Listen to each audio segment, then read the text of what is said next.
Ndugu zanguni, sisi tukitaka izza tutakuwa turudi katika Uislamu.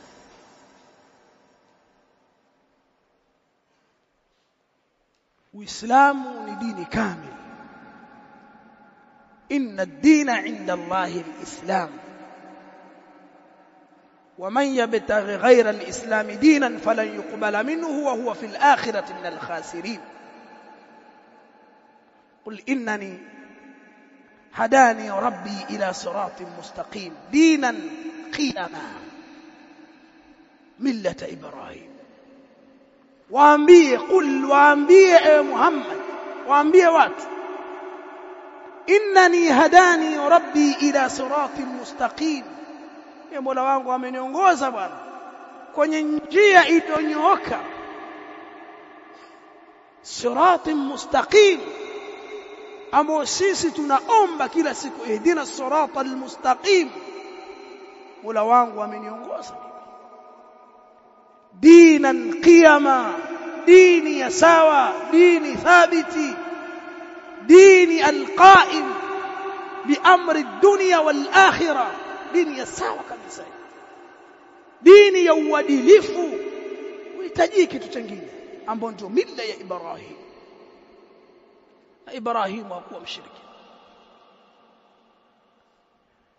Kwa nini tusirudi katika dini?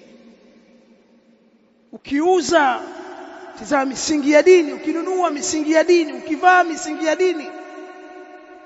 Mwanaume umefundishwa namna ya kuvaa, kwa nini usivae kwa utaratibu wa dini? Mwanamke amefundishwa utaratibu wa kuvaa, kwa nini asivae? Kwa nini kama ni mtoto wako wa kike usimvalishe hivi? Kwa nini kama ni mkeo usisimamie hivi?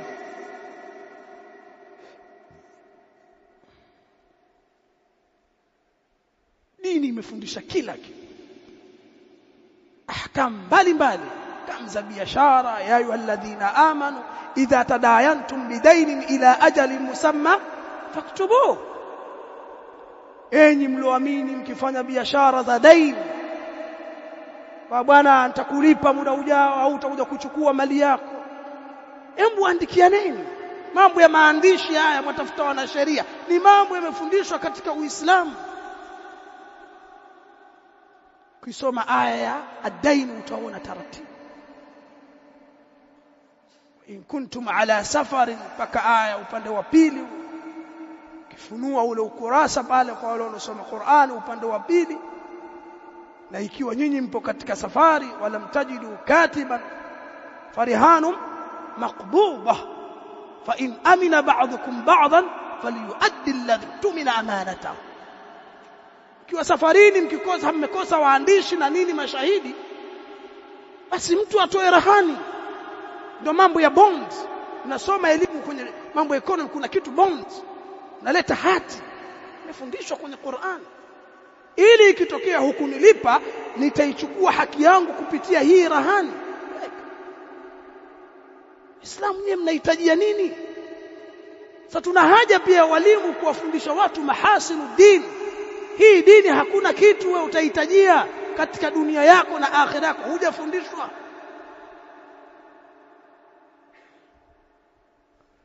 Hawa mabwana walitumia silaha ambayo ni kali na ina athari kubwa kuliko vita vya kisilaha hizi zinazoonekana.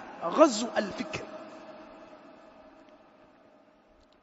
Ghazw al-fikri ni mkusanyiko wa fikra mbalimbali ambazo mtu anazikusudia kuziweka na kuziingiza kwa mtu fulani ili aache fikra fulani aliyokuwa nayo. The brain wash, ambao haya ni mapambano makali kabisa. Maadui walijiandaa baada ya vita ya msalaba, waliposhindwa mara ya mwisho kabisa, wakajiandaa na vita ya kifikra. Wakoloni wakaja katika miji mbalimbali ya Kiislamu, wakaingiza mafikira, manahiji taalimu zikaanzishwa, ndio colonial education. Tukawa tunasoma what is colonial education, si ndio? Tukasomeshwa malengo, the ends of colonial education. Katika malengo ukiyasoma ni transmission of western values, western culture, ni kuhamisha tamaduni za kimagharibi kuwaekea walisiokuwa wa magharibi, ili waone wa magharibi wana thamani sana, watu wa kiulaya ni bora sana, si ndio? Kila kitu bwana hawazungu bwana. Tasikia mwanamke anasema mume wangu mimi mzungu, maana ni jitu halina wivu, jitu da youth fulani halijali. Hata mkeo akimkuta akasema na mtu za saizi ya mjambo, haya baadaye, kwa sababu wazungu wamefikia kiwango cha unyama. Nyama yawezekana katembea na mwanamke wa kinyama jana, leo amkuta na dume, hana wasiwasi wote. Bali pia wakati mwingine kuna manyama pia yana wivu. Au hamjasukia yale mapaka yanaolia kama watu usiku? Sio kujua wanga wale, wale wengine wajua wanga, si wanga wale. Waweza ukatoka kutapanda paka watatu, madume mawili na jike hilo. Kwa yule anonguruma anakusanya ni dume, huruma, mwingine ataka mke huyo wapaka. Pia wanyama wakati mwingine wana wivu. Kwa wazungu ikao mambo ya kizungu ndio yana thamani. Hadithu wala haraj, kuna mambo mengi kabisa yakaingizwa, tukasoma, tumevalishwa visuruali vipande na kwenda shule, mapaja nje. Dada zetu wana vijisketi kichwa wazi, lakini akitoka jioni anakwenda madrasa, akaenda shule kichwa wazi. Au nyinyi hamjasoma hivyo? Lengo ilikuwa nini? Yani elimu haingii mpaka mtu ana kibukta, elimu haingii mpaka mtu ana kisketi awe kichwa wazi. Kukaa kuna magoma huko shuleni, juu mambo ya mstarini, sijui morning talk, mtoto wa kike yuko mbele anazungumza, mara siku kuna debate, mara siku kuna discussion. Watu wakalelewa katika misingi ya ovyo. Mwanamke hapa, mwanaume hapa, msichana katikati. Ni hamjakaa shule hivi? Kuna kuogopa tena mwanamke hapa. Ikifika ile saa 6 chakula mihogo na mapure, wa shule yetu tuliosoma sisi, sijui nyinyi wengine kama mmesoma masenti. Fika saa 6 na mwana ndio kaiko katikati ya wanaume, asinzia namna hii, kashashiba mihogo, hata kuegemea. Sasa toka wakuwa unabaleghe, wasikia harufu ya kike iko pembeni, mtoto kavaa kiji fulana cha shule. Sio kuna fulana pia zinaandikwa shule ya msingi kadha. Mtoto yuko la 6 la 7, maana kashabaleghe, vizio vimemsimama, ndio akuegemea saa 6. Sasa ana usingizi, kachoka. Hamtokuwa wazinifu nyinyi? Hatakuwa wazinifu sisi kupitia mambo haya. Watoto wa kike hawakutoka haya, mimba zimejaa, watoto wa nje ya ndoa wamejaa. Singi ya ovyo tukalelewa humo, na tukajifakharisha, tukaona ndio maendeleo. Leo maendeleo yametokea pwani, yatutapisha. Al-Imam Ibn Baz rahimahullah ta'ala, wakati anazungumzia al-ghazw al-fikr, ameulizwa katika asila wa ajwiba عن الغزو الفكري katika majmuu al-fatawa ya al-Imam Ibn Baz. Alipoulizwa kuhusiana na vita ya kifikra, akasema lengo lao ni al-istila'u ala uquli abna'i al-muslimin, ni kuzitawala akili za watoto wa Kiislamu, watarsikhu al-mafahim, na kueka na kuzamisha na kuzikita fahamu. Mafahim ni ule uelewa na ufahamu al-gharbia, fahamu wa kimagharibi. Fiha, katika hizo akili, itatakida anna at-tariqata al-fudla, ili wajue kwamba njia bora kabisa.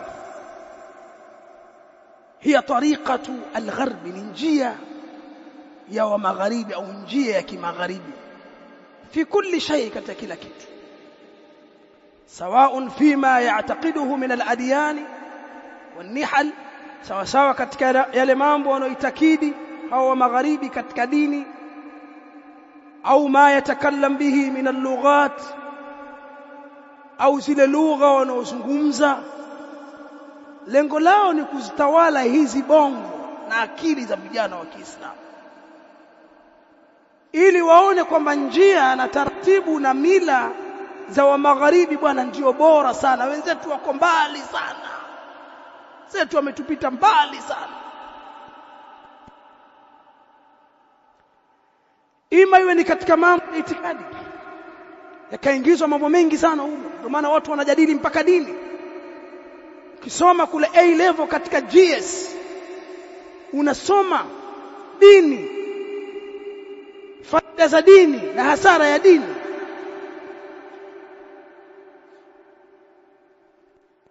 Ndio mtasomeshwa mambo ya demokrasi na nini hivi, liberalism, mambo ya liberty mtasomeshwa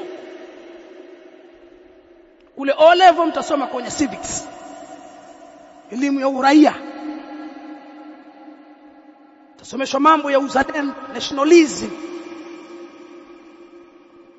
mambo ya kutumia akili.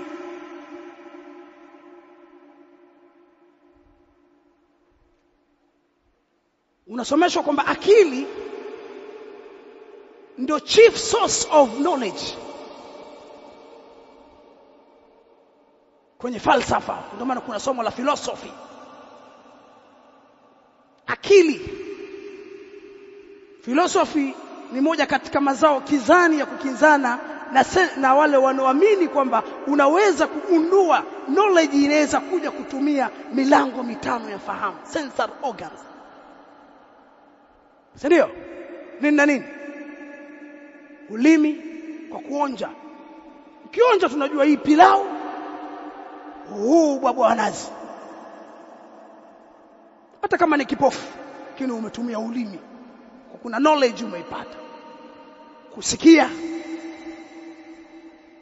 kisikia za kujua huyo ustadhi fulani, huyo sauti yake hiyo umetambua kwa masikio. Kuona, kunusa, kinusa tu kimechacha hichi.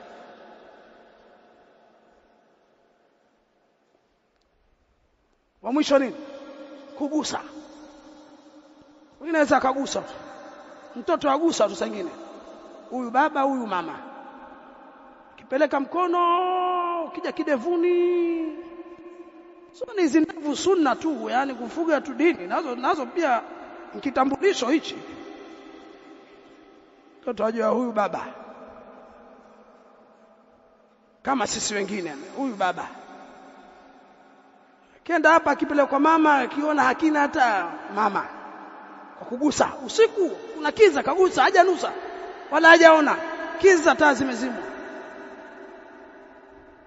Sasa wakatokea watu wengine, ndio hao watu wa akili, mambo ya rationalism, akili. Kusema akili tu inatosha, kondo philosophy. Kwa kutumia akili unaweza kufika kwenye kugundua kitu fulani. Kuna watu atajribi, mambo ya experience. Hizo fikra zote zina madhara. Tukipata muda yatakiwa watu waambiwe, hasa wale wanaosoma maskuli, pata zile seminar za university, madhara yake. Si kwa maana Uislamu unakataa baadhi ya vitu moja kwa moja, lakini pia haukubali moja kwa moja, lazima uelezwe. Watu wakaitakidi itikadi mbalimbali, mwisho watu wakawa wanaulizwa. Yaani kuna nadharia ya kwamba mwanadamu kaumbwa au kajitokea, inaitwa theory of nini? Of evolution of man. Huyu man alitokea wapi, aka advance vipi? Lakini kuna topic ya reproduction, nao pia ina vurugu zake. Kwa hapa mtu kwa anatengenezwa hapa, huenda mtu amejitokea hapa. Kuna kujitokea mwenyewe alianza kuwa nani? Kuwa kama sokwe. Lina magoya goya alafu likapanda. Likaendelea mwisho. Alafu hilo sokwe la mwanzo hilo fuvu lake limegundulikana wapi? Odivaijoji Arusha. Maana huyo sokwe huyo wa mwanzo wenyewe alikuwa ni Mwafrika kwenu, sio mzungu. Kalia. Jamaa walivyotuharibu hawa. Mwalimu hapo wa history mkuta anashaukwa. Kwa watu wakawa wanasoma wanashaka juu ya uwepo wa Allah tabarak wa taala. Huku kuna aya wa idh qala rabbuka lil malaikati inni ja'ilun fil ardi khalifa. Mwisho aya mpaka mwisho. Kurasa ule mmoja. Fatalaqa Adam min rabbih kalimatin fataba alayhi innahu huwa at-tawwabur rahim. Kuanzia wa idh qala mpaka mwisho. Azungumziwa Adam tu. Sasa hizi aya hazikutoshwe, lakini wakakuletea ni kwa jisokwe. Alafu mambo yakienda vice versa. Kwa sababu huku ameanza sokwe limeinama likasimama, lakini Adamu ukimsoma alikuwa na dhiraa 60. Yani kule wale wa viumbe wa mwanzo au wanadamu wa mwanzo walikuwa wakubwa kweli kweli kisoma. Huku ni vice versa, kinyume. Huko kimeanza na hivi kama jidudu tu fulani hivi, alafu ndio hilo likasimama likapata kimo. Kinyume kabisa.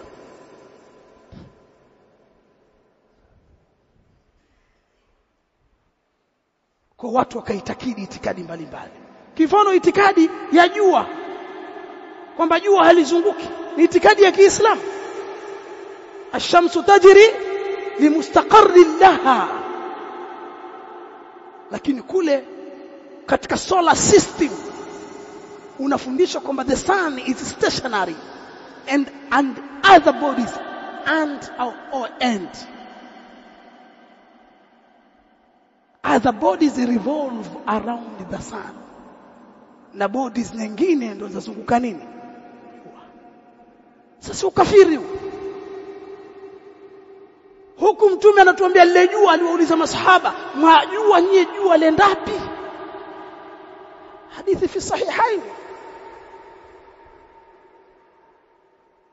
Masahaba hawajui, akamwambia lile jua linakwenda mpaka chini ya arsh la sujudu. Alafu sasa yeye nadharia hizo kumpa mtoto aliyosoma geography vizuri. Shehe vipi, mbona sikuelewi shehe? Una adabu wewe, unielewi? Kwani wewe ndio uliumba jua? Wewe kabla hujaumbwa jua lilikuwepo. Alokuumba wewe ndio aloumba jua, akamleta mtume wake akakwambia hivyo. Bado unashaka? Mmoja katika mashayikh wa mamlaka al-Arabia Saudia kwa kimsikiliza wakati anasoma halakati za ilmu katika masajid, na huko anasoma thanawia. Kwa mwalimu wake alikuwa ni Masri, akawa anafundisha zile kuna ile nadharia katika geography ya ulimwengu, sio nini sio inaitwaje nini inaitwaje ile nadharia wale watu wa A level, kwamba alafu dunia sio ikatokea mripuko sio kwa nini mimi hata kuitamka siwezi. Kusoma kidogo A level pale kidogo afu nikakimbia, na mimi wale mtu wa kukimbia. Sasa huyu shekha anasema, akamuuliza mwalimu, niomba dalili ya unachokisema, kwa sababu aloumba mbingu na ardhi ni Allah tabarak wa taala, na kabla ya wewe kuumbwa Adam vitu hivi vilikuwepo. Ili tujue asili yake ni lazima tuambie aliyoumba na anojua ghaib. Naomba dalili. Daktari akaanza kuvimba. Amvimbia shekha, mbona taka dalili? Kesi ikenda mpaka kwa dean of faculty, mkuu wa kitivu. Shekha akamwambia, mimi nimwambia nipe dalili min alkitabu was sunna, sababu haya ni mambo ya ghaib. Mkuu wa kitivu akamwambia, huyu bwana mwanafunzi lakini naye pia ni ustadhi, asoma kwa mashekhe, kwa kama huna dalili sema Allahu a'lam, mimi nasomesha tu.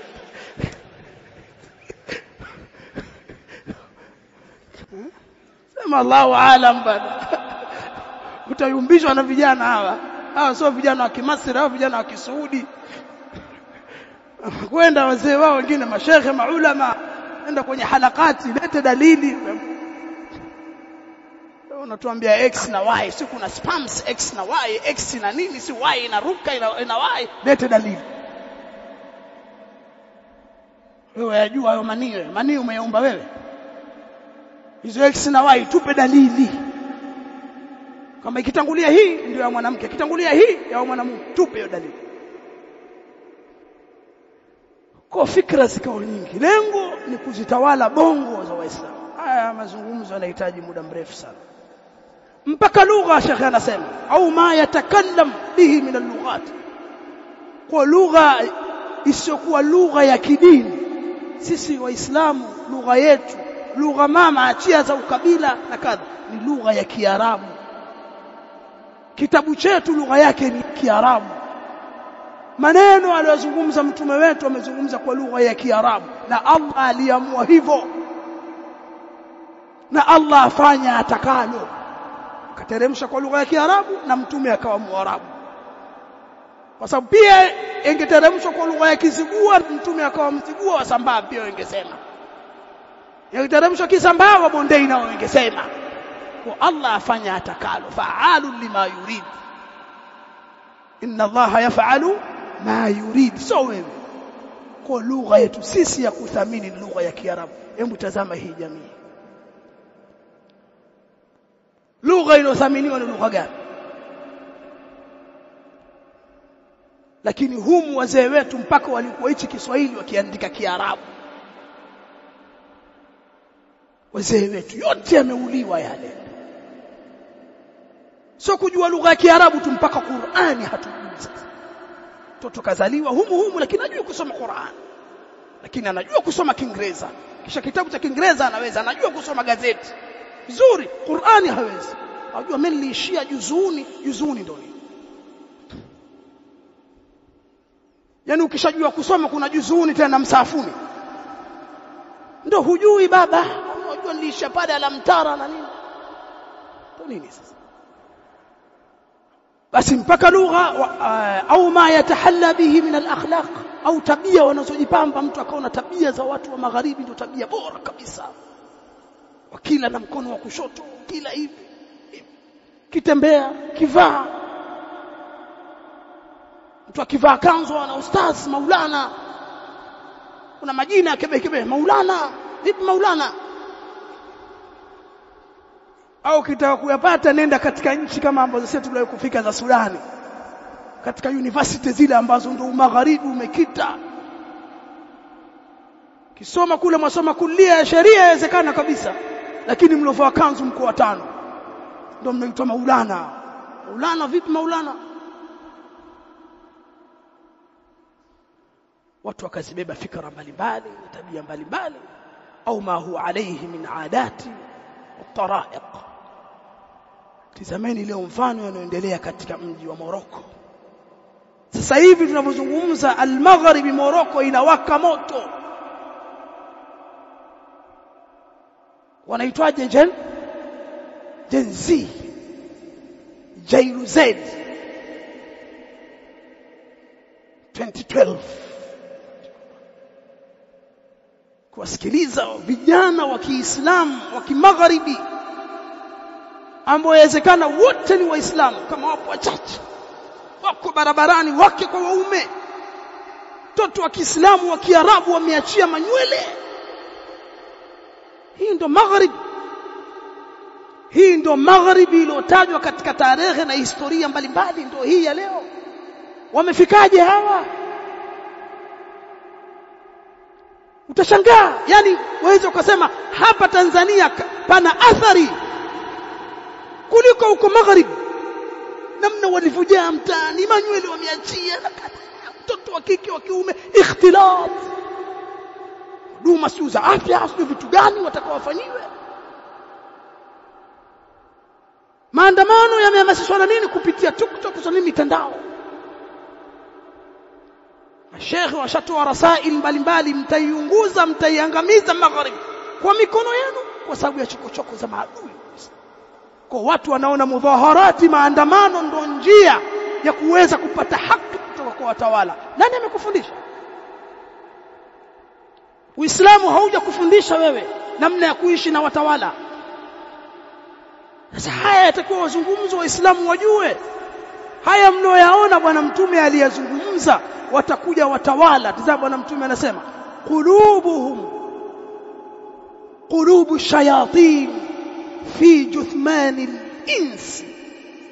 Mtakuja kupata watawala nyoyo zao, nyoyo za kishetani zipo ndani ya viwiliwili vya wanadamu. Kwa nini mtakuwa mjue Uislamu ulikufundisha? Utaishi wakati watawala zile utaona tu ni wanadamu lakini nyoyo za kishetani. Namjua shaitani wewe? inna ash-shaytana lakum aduwwun fattakhidhuhu aduwwa inma yad'u hizbahu liyakunu min ashabi as-sa'ir. Sasa nyoyo za kishaitani viwiliwili vya wanadamu. Lakini bwana mtume sallallahu alayhi wasallam anahusia watu kufanyaje? Kusubiri, kusikiliza na kutii. Na taa ni katika maruf. Mtaona al-athara, hajaitaja bwana mtume hii. Al-athara ni kujilipikizia watawala mali. Hii dini yetu ni dini ya haki. Mtume wetu ni mtume wa kweli. Ndio maana katika sababu za kuenea Uislamu ni yale mafunzo yanaendana kabisa na kila wakati. Mtume hakuyataja haya. Watu leo hawazungumzi wao kundi la watawala ndio linachukua mali, watu wanakula keki ya nchi peke yao. Al-athara, mtume anasema mtaiona. Tena mtume akasema watachukua haki zao kutoka kwenu, nyinyi haki zenu hampewi. Lakini solution ni subirini mpaka mjikutana mimi katika hao. Subirini. Mkichukuliwa mali zenu, mkipigwa migongo yenu, subirini. Nyinyi muombeni Allah haki zenu. Wewe kama muombe Allah haki yangu. Leo vijana katika nchi za Kiislamu alafu wanapigwa, wengine washakufa, wanawake wanakamatwa, watoto wa kike, kuna mtoto kabebwa tu hivi tena sio ndani ya gari. Araf, magari wamechoma mangapi mpaka dakika hii Moroko? Magari mangapi yamechoma? Unataka maendeleo? Alafu unakuta gari la mtu ambaye sangine kalichuma kwa miaka 3 ndio maendeleo ya kidunia, walitia moto. Mtizamo walivyokuwa na akili mbaya. Lakini hawa ndio wa magharibi. Ufaransa ina maandamano, Nepal ina maandamano, Madagascar ina maandamano, sijui Ujerumani huko watu waandamana, Amerika Chicago huko nchi zinawaka. Kuna yale wanayataka waingizie Waislamu. Kwa unakaa unaona bwana wewe maandamano kuwa ni njia ya kupata haki. Umefundishwa na nani? Kwa watawala? Hata wewe madhalim kiasi gani mtume wako kwa kufundishaje? Muislamu atakiwa tumepigwa vita ya kifikra. Tukawa tuna afkari mbali za ovyo zimetujaa. Bwana wenzenu kina nani? Wenzako wewe masahaba. Kwa tuishi katika Uislamu. Turudi katika Uislamu. Ili udhalili uondoke. Mtume amesemaje? Hatta tarji'u ila dinikum. Nyie tizameni dini yenu. Umefundishwa itikadi, soma ujue itikadi yako. Kuna mambo ya shaka juu ya uwepo wa Allah. Ambaye wewe abudu tu, ukienda ukimkuta itakusaidia ibada, ukimkuta basi. Tutaki mambo hayo sasa. Wabil akhirati hum yuqinun. Soma ujue ibada zako. Soma ujue la halali na haram. Soma ujue namna ya kuvaa.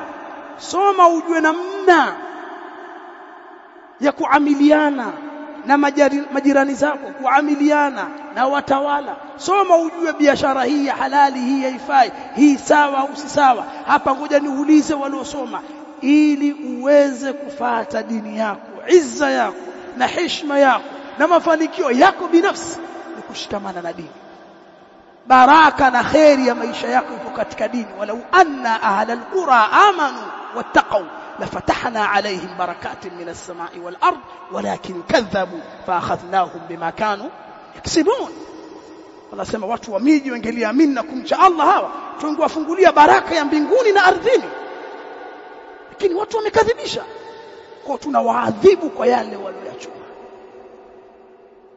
Kadhalika nuwalli ba'dha adh-dhalimina ba'dha, hivyo hivyo tutawatawalisha madhalimu kuwaletea watawala madhalimu. Nyie mkiwa madhalimu na watawala watakuwa nini? Madhalimu. Kwa kumcha Allah, kurudi katika dini ni sababu hata ya baraka.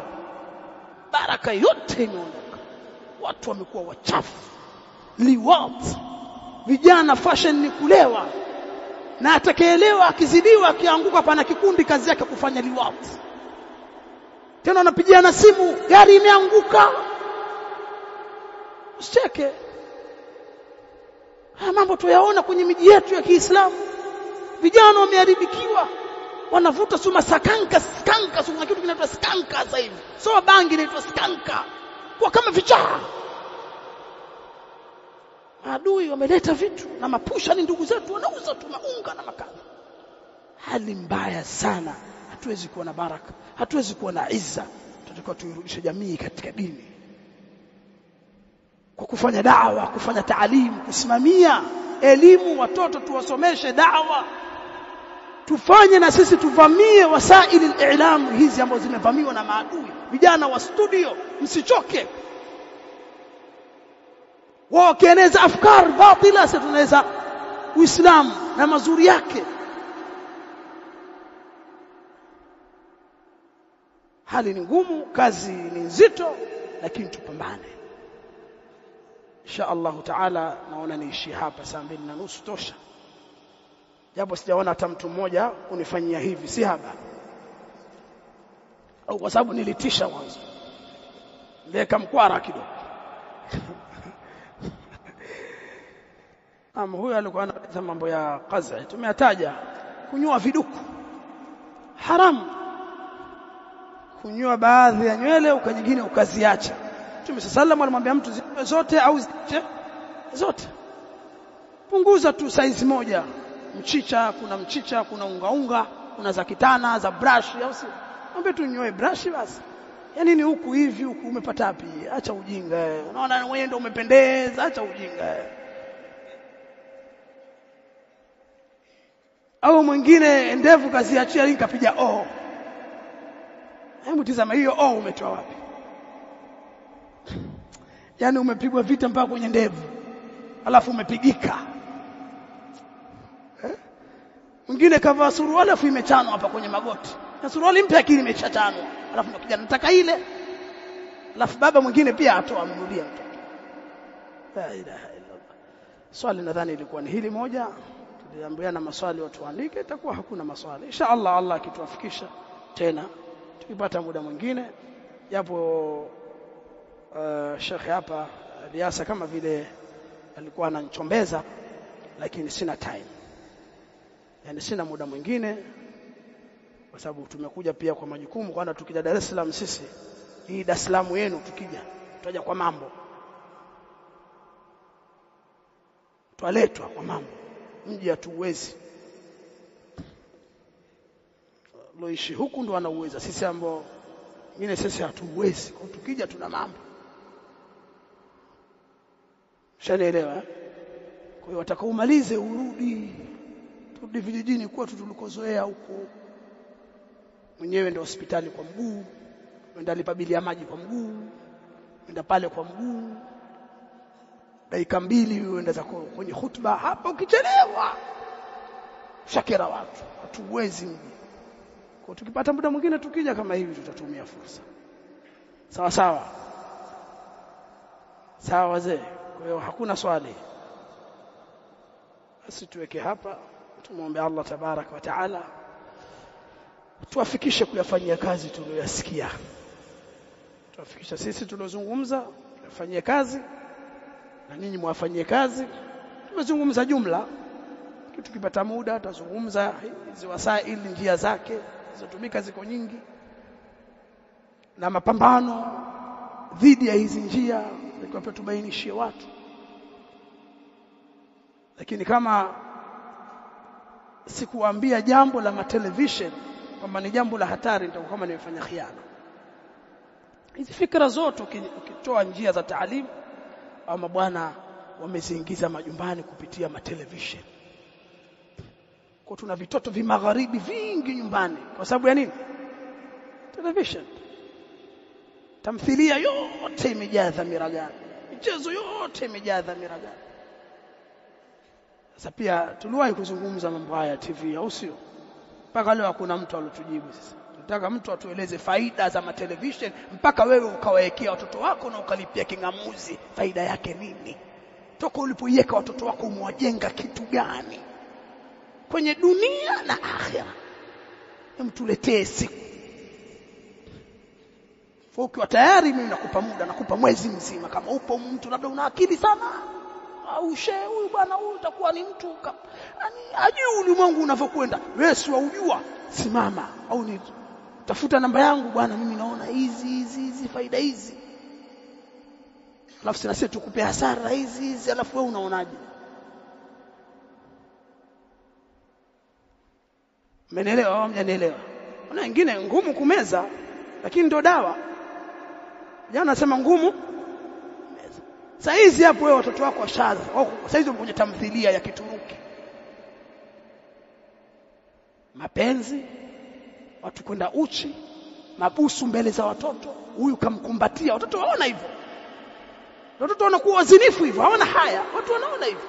Huyu kampiga huyu, kagombania mwanamke, yule katoroka nyumbani, yule kanywa sumu, watoto waona hivyo. Unaona rahisi? Pana kijimziki kidogo, mtoto asikiliza muziki hivyo. Sisi watu wameharibiwa sana. Sisi hatuna mambo haya majumbani, lakini watoto wetu kazi tunayo. Ikipita tu gari la promotion au kuna tangazo kesho la uchaguzi, unaweza kuta kitu chako hicho. Tuna hali ngumu sana, itakuwa tujitahidi sana ndugu zangu. Haya mambo ya ovyo tuwekeni mbali katika majumba yetu. Hayana faida yoyote. Wazoeshe watoto kusikiliza Qur'ani, kusikiliza mawaidha ya maulama. Watoto wasome Qur'ani, watoto waende madrasa, wamechoka lalini. Hata vikatuni usiweke. Vile vikatuni ndio vimesababisha watoto kuwa hawana akili, mtoto bitahira. Na mtoto ana akili. Si ndio maana watoto wa sasa hivi wasoma sana mpaka walala shule lakini wafeli.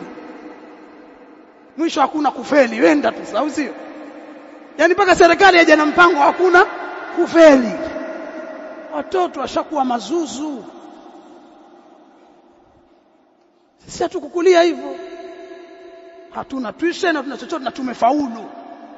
Leo tuisheni mpaka kuna day care. Tutakuja siku kuizungumza hii day care. Ilianza wapi na watu wameivamia. Kitoto kidogo kichukua kiacha hapo kwa dada. Kuna day care hapo. Sengine inawezekana wewe mwenye day care pia Mkristo, wamwacha mtoto. Mwisho anakula kwa jina la Yesu. Mwisho kwanza ombea chakula, umemwacha hapo, wewe uko kazini, uko busy. Wewe na mke nyote mfanya kazi. Yaani wewe ufanye kazi na mke pia upo kazini. Watafuta nini nyinyi? Sasa wewe si chuma huyu akae ndani ya leo watoto, mjenge jamii ya Kiislamu. Mimi naona kama mada nishaanza tena. Niishie hapa. Yaani hii mada sijui nitumie muda gani. Inabidi kila nikipata wakati nzuri. Tuna mambo naktafi bihadha. Sallallahu ala nabiyina Muhammad.